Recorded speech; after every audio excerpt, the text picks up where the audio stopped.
wa kombe la shirikisho la CRDB pamoja na mchezo huo kuwa ni mkubwa, lakini watu wengi hawana matumaini kuwepo kwa ushindani ambao tutaupata. Unadhani kama wanavyodhani wengine au una mtazamo mwingine tofauti na watu wanavyoongea? Ndio kwa nini nazungumza hivi Neema? Kuna wakati tunajaribu kujificha kwenye vichaka fulani hivi kwa manufaa ya furaha zetu. Yaani mara nyingi sana akicheza Africans na Singida Black Stars, kelele nyingi huwa zinakuwa kwamba kwa sababu wana mahusiano mazuri basi wanaweza kuachia. Fountain Gate na Tanzania Prison. Fountain kasale mchezo wa kwanza nyumbani. Unamwona Fountain akienda kuchomoka Mbeya? Utagundua wachezaji wengi sana Fountain hawapo. Prison wenyewe walikuwa wanaogopa kucheza dhidi ya Fountain pale kwa raha. Unaiona Fountain akisalia ligi kuu? Fountain kimsingi anaweza kusalia ligi kuu. Rais wa shirikisho la nchini la mpira la liga kuna namna kama amewapa onyo Barcelona. Yaani kwa nini wafanye hivi vitu afu ni timu kubwa? Atletico Bilbao wanalalamika ya kwamba Barcelona wanamshawishi Nico kujiunga na timu yao, Nico Williams, pasipo kufuata utaratibu. Tarehe 28 ya mwezi wa 6 mwaka ukiwa ni 2025, nikukaribisha tena mtazamaji wa FJTV ndani ya kipindi cha Kopendo cha Sport League Cup, na hapa kubwa zaidi tunaangazia masuala yote ya kimichezo ambayo yanatokea ndani ya Tanzania pamoja na nje ya mipaka ya Tanzania. Na kwa uchache hapa ndani bwana, tutaenda kuzungumzia fainali ya kombe la shirikisho kwa upande wa hapa ndani linaenda kutamatika kwa siku ya kesho, kwa mabingwa ni nani kati ya Yanga au Singida Black Stars. Lakini kwa taarifa za nje ambazo tutaziangazia kwa uchache zaidi, tutaka kuangalia mchezaji wa dunia Cristiano Ronaldo hatimaye kaongeza mkataba wa miaka 2 na klabu yake ya Al Nassr ya nchini Saudi Arabia. Bado anahitaji kuendelea kubaki kwa matajiri yao wa soka hapa barani Asia. Lakini pia tutaangazia mambo yote ambayo yanaendelea kutokea. Kuendesha kipindi hichi ni Neema Kayugwa, na nitakuwa na mchambuzi ambaye atakuhakikishia unapata taarifa zote kwa undani zaidi. Si mwingine ni Kiepo Benedicto ambaye atakuhakikishia wewe mtazamaji pamoja na mfuatiliaji wa Sport League Cup unaenda kupata taarifa zote kwa undani zaidi. Twende break fupi, tukirejea tunaenda kwanza taarifa zetu za kimichezo.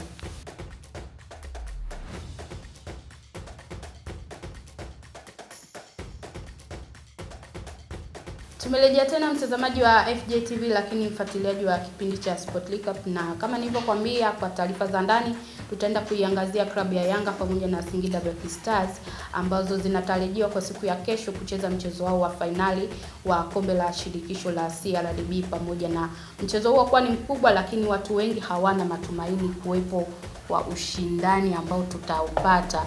Unadhani kama wanavyodhani wengine au una mtazamo mwingine tofauti na watu wanavyoongea? Ni mchezo wa mpira wa miguu, kwa nini usione ushindani? Unajua kwa nini mtu anahisi Singida Black Stars na Yanga wanapocheza basi kuna ushindani?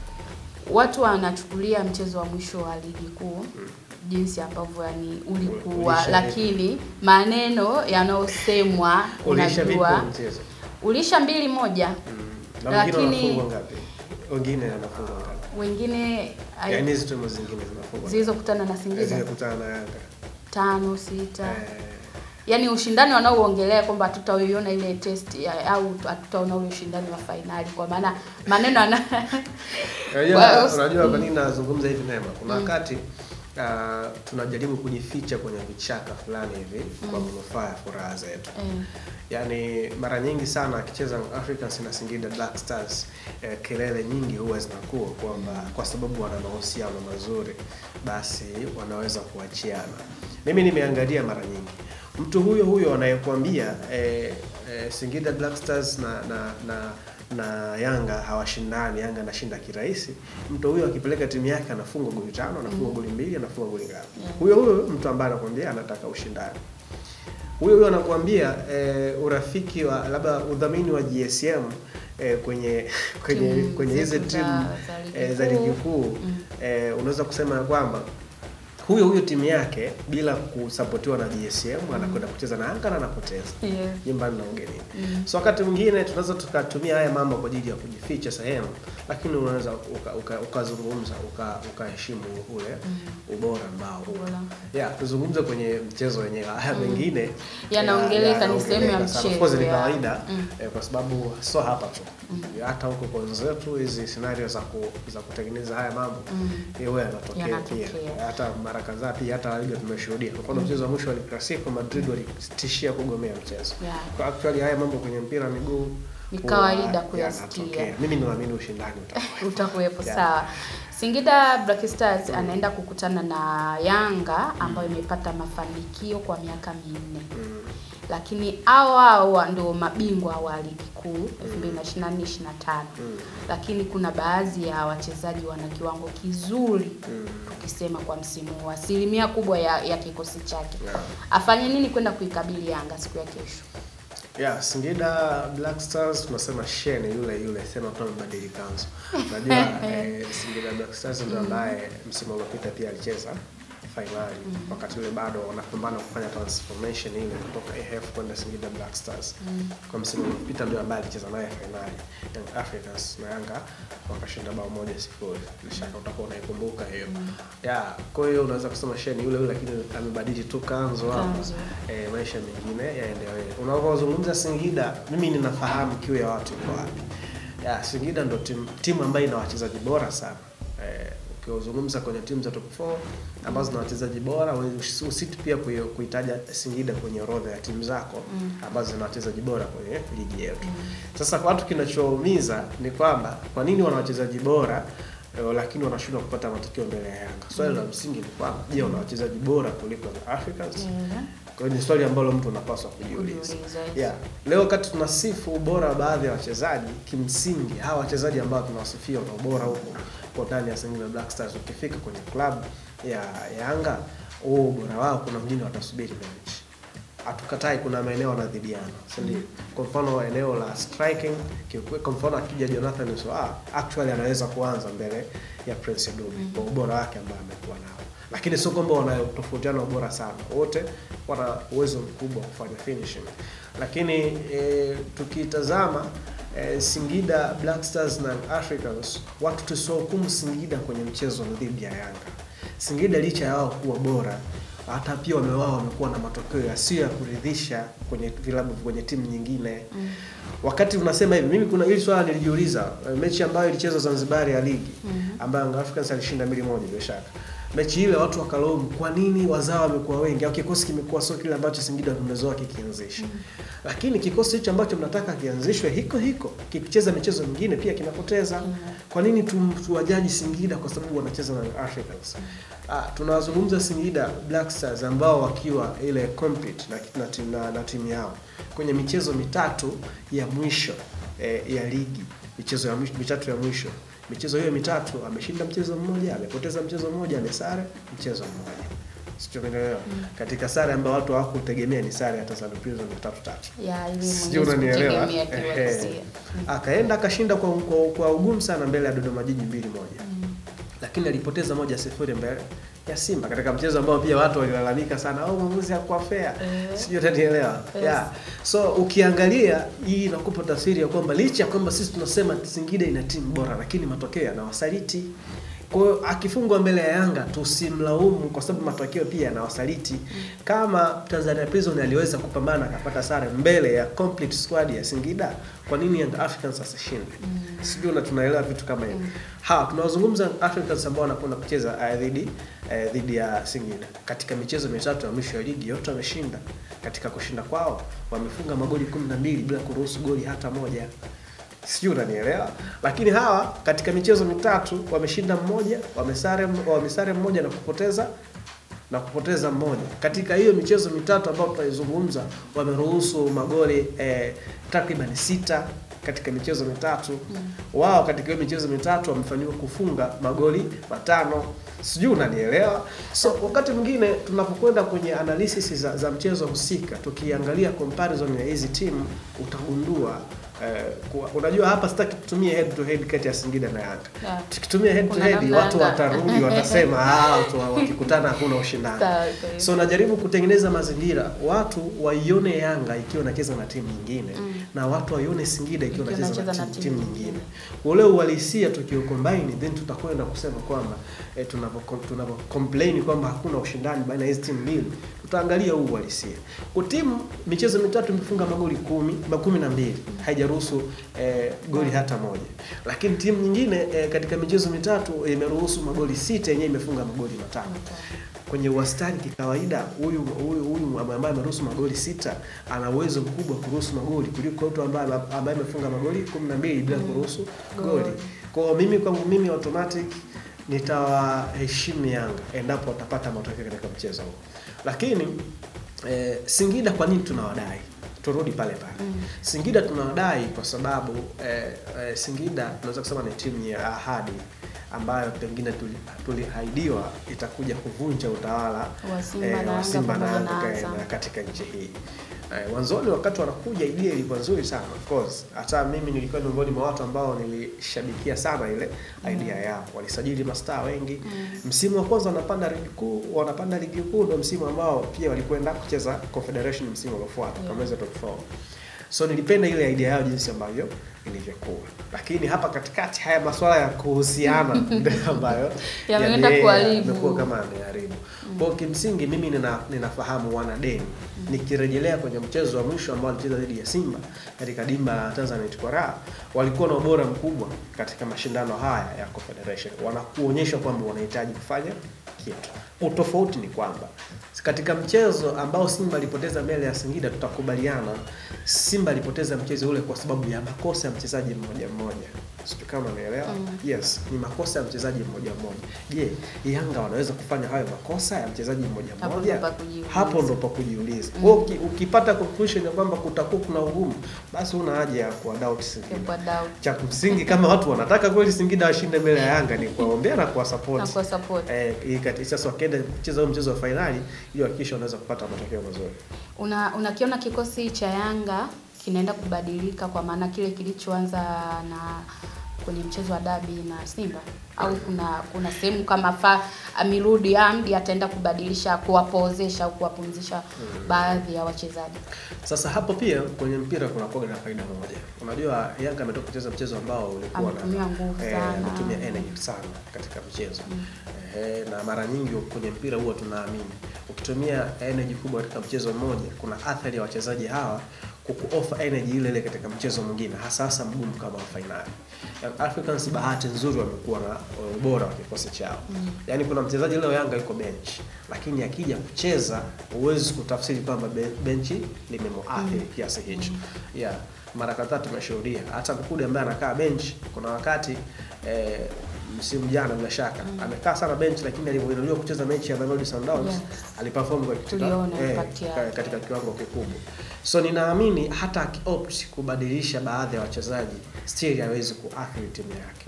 Yanga of course wamekuwa na wachezaji ambao at least wanakaribiana uwezo, hata kama hawafanani lakini wanakaribiana. Leo tunazungumza baadhi ya maeneo, kwa mfano eneo la goalkeeper. Leo Mshere ni goalkeeper ambaye anatosheleza kwenye timu yote hapa Tanzania, anaweza kucheza. Lakini mbele ya Diarra kidogo imekuwa ugumu kwa sababu ya ubora ambao kaona. Kwa mimi naamini hata akifanya mabadiliko baadhi yanaweza kuwa chachu nzuri kwa Yanga kuweza kupata matokeo, na ninatarajia kwenye baadhi ya maeneo atafanya mabadiliko kwa sababu ya mchezo ambao ametoka kucheza. Lakini pia inawezekana pia inaweza ikawa faida kwa Singida Black Stars. Unajua mchezaji hata akiwa bora, hata kama akiwa mzuri kiasi gani, lakini kama hapati playing time, kuna hali fulani hivi inapotea. Hasa ile ya ushindani kwenye mpira. Kwa hiyo inaweza ikawa faida pia kama mabadiliko yatafanyika. Mtazamaji, na wewe pia unaweza ukatoa maoni yako kuelekea kwenye mchezo wa finali ambao unawakutanisha Yanga pamoja na Singida Black Stars. Unaona nani anaenda kutoa kombe la shirikisho kwa upande wa CRDB? Lakini pia unaweza kutoa maoni yako, unaona wachezaji gani wanafaa kwenda kuanza kwenye mchezo huo? Taarifa ya Yanga tunaelekea pia kwenye taarifa ya playoff ambayo inachezwa leo. Fountain Gate na Tanzania Prison. Fountain kasale mchezo wa kwanza nyumbani. Yeah. Anaelekea Mbeya ambapo Mbeya tunajua mashabiki wao kuna namna kama wanapenda sana kusupporti timu zao. Mfano mzuri Mbeya City kasupportiwa mpaka kaweza kurudi ligi kuu. Unamwona Fountain akienda kuchomoka Mbeya? Yeah. Umewazungumza Fountain ambao kwa sasa unajua hii watu hawapendi kuizungumza, lakini kwa wakati utaisema ukweli usemwe ya. Yeah, ukiangalia kikosi ambacho cha mwisho kilicheza kati ya Fountain dhidi ya Prison pale Tanzania Tukara mchezo wa playoff, utagundua wachezaji wengi sana Fountain hawa. Sawa, yani ukiangalia tu kikosi utagundua kuna tofauti mkubwa. Kuna baadhi some of key players hawapo kwenye kikosi. Hii sasa inaweza kuwa athari. Pengine hata ya matokeo ambayo yalipatikana ya moja yalisababishwa na hiyo hali pia. Mchezo ambao walicheza Tanzania Tukara ulikuwa ni mchezo bora. Na kwa taarifa ambazo nilikuwa nazo awali, Prison wenyewe walikuwa wanaogopa kucheza dhidi ya Fountain pale kwa unajua kwa nini hali iko hivyo? Unajua Fountain wamekuwa na bahati kubwa kupata support kubwa sana kutoka kwa mashabiki. Yaani hasa huko nje ya uwanja watu wanakuwa overwhelmed hasa kwenye mchezo wa Fountain. Kwa hiyo nao Prison pia walijiandaa nalo kwamba ni timu ambayo ni ngumu kiasi gani. Lakini pia Prison walikwenda pale Tanzania Tukara wakiwa na kumbukumbu maovu ya mchezo wa mwisho wa ligi ambao walipoteza pale 1-0. Kwa hiyo walikuwa wanaamini mchezo ambao utakwenda kuwa mgumu. Sasa bad luck kwa Fountain ambao wao walikwenda katika mchezo ambao wakakuta Prison wao wamejiandaa vizuri kweli. Katika kutazama walitupa mchezo mzuri mpaka ile full time inakamilika, unasema kabisa yes, huu mchezo una hadhi ya kuitwa playoff. Watu wanatafuta kitu cha kubakia nacho kwenye ligi kuu. So biashara ikaisha pale ya Tanzania Tukara. Ikabakia biashara ya Mbeya. Of course Fountain ndani ya Mbeya hajawahi kutamba. Yaani kutamba mbele ya Tanzania Prison ni ngumu sana. Maana msimu huu utashuhudia katika mchezo ambao amecheza ameenda Mbeya amepoteza 3-2 mbele ya Tanzania Prison. Na alienda akapoteza 3-2 katika mechi ambayo kila mtu kama alitazama alikuwa anafahamu au alikuwa anaona kuna uwezekano wa Fountain kushinda ule mchezo. Lakini alikwenda alipoteza 3-2. Kwa hapo tu nakupa taswira ya kwamba kulikuwa na ugumu mkubwa kupata matokeo pale. Sasa shida iko wapi? Fountain walienda wakati huo walikuwa na mastaa wao. Kumbuka pia Selemani Mwalimu pia alikuwa kwenye kikosi. Nyota wale ambao walikuwa tegemeo pia walikuwepo ndani ya Fountain. Lakini tumeshuhudia baadaye mchezaji kama Alivo Ambundo ameyuka tu ghafla. Unaona atumiki timu na mambo mengine yanaendelea. Lakini pia tumeona Kiimu amekosekana kwenye mchezo kadhaa hapa karibuni. Ambaye ni one of the key player kwenye kikosi. Amekuwa akifanya kazi kubwa sana kwenye timu. Sasa unawataja Prison ambao licha ya kucheza playoff hawajaondokewa na mchezaji wao yoyote yule. Unajua baadhi ya wachezaji Prison tayari wameshapata madili kwenda kwenye timu zingine, lakini still hawajaondoka. Kwa hiyo hii maana yake wewe unakwenda kucheza katika vita ambayo mwenzako yuko bora zaidi kuliko hata wewe. Hiyo ni ndani ya uwanja. Lakini watu wa Mbeya nje ya uwanja, inapokuja swala nje ya uwanja, sema tu kwa sababu ya Prison hawana supporters wengi. Lakini Mbeya walivyo wanapenda sana kusupport timu zao. Kwa hiyo maana yake nje ya uwanja kuna kazi kubwa sana ya kuhold ile pressure. Wakati mwingine mtu anaweza kuambia hapana, Mbeya si watu wampazoea, ni hapa kwa hapa. Hapana, waulize wachezaji watakwambia. Leo hii mchezaji yote kama Kagera atakiwa nyumbani kwake. Si ndio? Yani confirm soka tunazungumza mbali sana. Tunamzungumza William Edgar ambaye anatokea Mbeya. Mbeya yeye ni nyumbani. Akirudi ana feel ile kwamba niko nyumbani. Lakini yeye mwenyewe anafahamu kucheza nyumbani, tena kucheza yani kuwachezea wapinzani, so watu wa nyumbani kwangu kunakuwa na kashikashi za aina gani. So ni kitu ambacho tutatarajia upinzani mkubwa kutokea nje ya uwanja mpaka ndani ya uwanja. Kwa katika mchezo huu Fountain ana hali mbaya sana na uwezekano kupata matokeo mbele ya Prison katika mchezo kwangu mimi binafsi naona mdogo sana. Unaiona Fountain akisalia ligi kuu? Fountain kimsingi anaweza kusalia ligi kuu. Kwa sababu kama atapoteza mchezo wa Prison ana sehemu ya kujiuliza tena mbele ya Stand United. Lakini ni wa moto kwenye championship. Stand pia ni wa moto, lakini pia Stand ana kumbukumbu ya kumuondosha Fountain katika michuano ya CRDB. Sio unanielewa? Ana kumbukumbu hiyo. Lakini ugumu unakuwa wapi? Licha hiyo kumbukumbu, ugumu unakuja tena hapa. Stand ile ni ajenda ya mkoa. Yani utofauti jinsi ulivyo. Wanataka na timu ya ligi kuu. Shinyanga muda mrefu hajawa na timu ya ligi kuu. Kwa hiyo ile ni ajenda ya mkoa kwamba timu ipande ligi kuu, na ndio maana ukiangalia ambavyo walikabiliana na Geita utagundua walikuwa very serious stand kuhakikisha kwamba wanaweza kuondosha Geita wakafanikiwa. Kwa hiyo ugumu wa kwanza unaanzia ile ni ajenda ya mkoa, lakini cha pili ugumu mwingine ni support ambao wanaipata kutoka kwa kampuni ya Jambo. Sio kama unanielewa. Jambo wanaweza kuona hii ni opportunity nzuri ya wao kurejea katika ligi kuu na kufanya biashara zao. Unajua wafanya biashara wengi wao wanaona hiyo opportunity kupitia hizi timu za ligi kuu. Kwa pengine hivi vitu viwili vinaweza kuwa ugumu kwa upande wa Fountain. Sisemi kwamba Fountain kusaidia ligi kuu sio ajenda pia ya mkoa kama Manyara. Inawezekana wanahitaji sana wasalie. Wanahitaji sana Fountain Gate wasalia, lakini wanapaswa kufahamu vita iliyopo sio vita dhidi ya stand. Ni vita dhidi ya mkoa wa Shinyanga. Kwa kama wanakwenda kujiandaa basi wafahamu hivyo. Kwa kuna ugumu mkubwa Fountain. Hata yeye mwenyewe anakimeza mata hivi. Anaelewa. Nimepata bahati ya kuzungumza na baadhi ya maafisa wa Fountain Gate. Hata wao wenyewe wakizungumza wanakuambia hizi tuna kazi kubwa ya kufanya. Kwa actually kama tunataka kusalia ligi kuu, maana yake twende tukapambane. Kwa kama Fountain wanataka kweli kusaidia ligi kuu basi wakapambane. Licha ya kwamba Stand United ilikuwa ni ajenda ya mkoa. Sawa. Taarifa ya Fountain Gate pamoja na Tanzania Prison ambao wanatarajia kucheza playoff ya mkondo wa pili inatufungia taarifa zetu za ndani. Tukirejea tunaenda kimataifa zaidi na kubwa zaidi, tunaenda kuangazia mkataba wa Cristiano Ronaldo ambaye ameongeza ndani ya klabu ya Al Nassr ya nchini Saudi Arabia.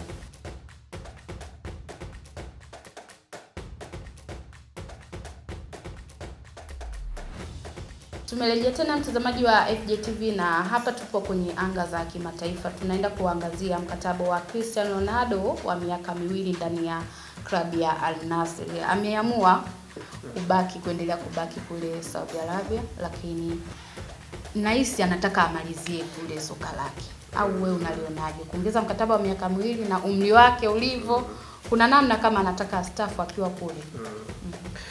Unajua Cristiano na Al Nassr wao ni zaidi ya mpira of course wao ni biashara ile ambayo wanaifanya. Kuna biashara ya ushirikiano kati ya Cristiano na matajiri wa Al Nassr. Kwa wao wanafahamu pia ni biashara ambayo wanafahamu na waingiza pesa kubwa. Kwa katika nyakati kama hizo kumpoteza Cristiano maana yake ilikuwa ni athari kubwa sana kuweza kufahamu. Wenzetu wako makini sana kwenye hizo project zao. Kuna project ambayo inaendelea ndani ya Al Nassr. Na kama umegundua ndio maana Al Nassr wana value project ambayo wanayo na Cristiano kuliko hata makocha wakizingua. Kwa maana makocha wanaishi maisha magumu sana ndani ya Al Nassr. Lakini wenzetu Saudi Arabia huu ni mpango wao. Ndio maana zamani walikuwa wanakwenda mastaa mbalimbali ambao walikuwa wameshastaafu, yani wameshachoka kabisa wanakwenda. Lakini baadaye wakaja wakasema no, tunataka tuichukue Saudi Arabia tuipeleke katika mpira wa dunia. Kwa wakaja na huo mpango. Kwa hata Cristiano pia ni mpango wa serikali ya nchini Saudi Arabia. Kwa hata wao kwenye kumkumbatia wanafahamu kwamba ni mtu muhimu kiasi gani. Wewe utakuwa shahidi. Toka Cristiano amekwenda Saudi Arabia kuna nyota wengi pia wamekwenda Saudi Arabia. Kuna mwingine ndio sasa huyu Kante mbona bado wa moto anakwenda kufanya nini Saudi Arabia? Ilikuja wakati Edward Mendy alikuwa bado goalkeeper ambaye tunatamani aendelee kusalia, lakini akatimkia zake Al Hilal Saudi Arabia kwa sababu ni namna ambavyo ile influence kubwa ya Cristiano mara baada ya kwenda kule jinsi ambavyo ilitokea. Cristiano kwenye huu mkataba wa miaka 2 ni mkataba ambao unaweza kusema amekunja pesa ndefu sana kwa sababu katika mkataba wake kwa mwezi anakuwa anaingiza takriban euro milioni 178 mabilioni ya pesa sana katika kwa ile pesa ya nchi yetu hapa Tanzania. Kwa wao Al Nassr hawasiti kulipa pesa hiyo kwa sababu wanafahamu in return nini ambacho wanakipata. Na maana hivi karibuni walitoka kuachana na kocha wao na sasa wanafanya utaratibu wa kuleta kocha mwingine. Kwa kwenye hii miaka 2 pia tunategemea Cristiano kwa eneo ambao anacheza anaweza kudumu.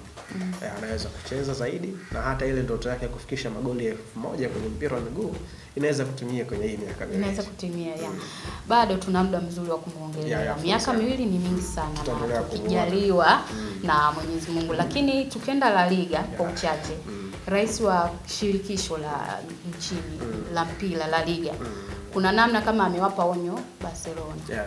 Yaani kwa nini wafanye hivi vitu afu ni timu kubwa? Imekaje kwa?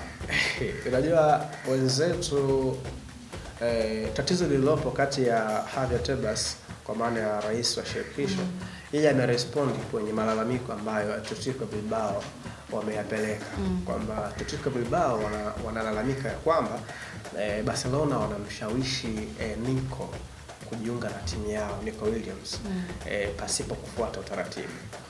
Nico ana zaidi ya mkataba mwaka 1.5. Na unajua kwenye sheria za mpira zilivyo, mchezaji akiwa ana mkataba zaidi ya mwaka hauna ruhusa yoyote kufanya naye negotiation, kwenda moja kwa moja kwake. Yaani hairuhusiwi. Yaani hamwezi kufanya chochote kile. Mpite kwa klabu, mzungumze, then mkubaliane deal kwamba itakuwaje. Ikitokea hali hiyo, basi tunasema, FIFA wanasema kwenye mwisho mchezaji wanasema kuna influence ya third party. Na ukipatikana na influence ya third party, kuna bani kubwa sana ambayo inaweza kukukuta, kwa sababu wewe umemshawishi mchezaji ambaye alikuwa ni mali ya watu kuondoka kwenye timu yao. Na vyombo vya habari ndio vimekuwa vikichokonoa hii situation. Kwa sababu hivi karibuni tumeshuhudia sporting director wa club ya FC Barcelona Deco amekuwa akizungumza mara kadhaa. Watu wanamuuliza vipi Nico Williams anaweza kujiunga na Barcelona. Amedeclare kabisa kweli interest ya Barcelona pia kuwa na Nico. Kwa hiyo pengine watu walitarajia kwa nafasi yake kama sporting director pengine angepindisha kidogo, lakini sio kama ambavyo alinyooka. Ile kauli ilivyotoka ndo siku za karibuni pia zimetoka ripoti ya kwamba FC Bayern wamekwenda, Bayern Munich wamekwenda kuhitaji huduma ya Nico. Nico amekataa, amemwambia mimi nahitaji Barcelona. Sio, unanielewa? Kwa Atletico wao wanajaribu kuona kwamba kuna sababu ya makusudi ambayo inafanywa na FC Barcelona kumhitaji Nico Williams. Kwa hiyo rais wa La Liga Javier Tebas amekuja amewaambia Barcelona kwamba bwana, mkitaka kusajili wachezaji fuateni njia sahihi. Na kwa nini anazungumza? Anafahamu Barcelona wana matatizo ya kifedha ambayo wameweka katika uangalizi. Hawawezi kusajili mchezaji kwa gharama kubwa, labda wauze mchezaji.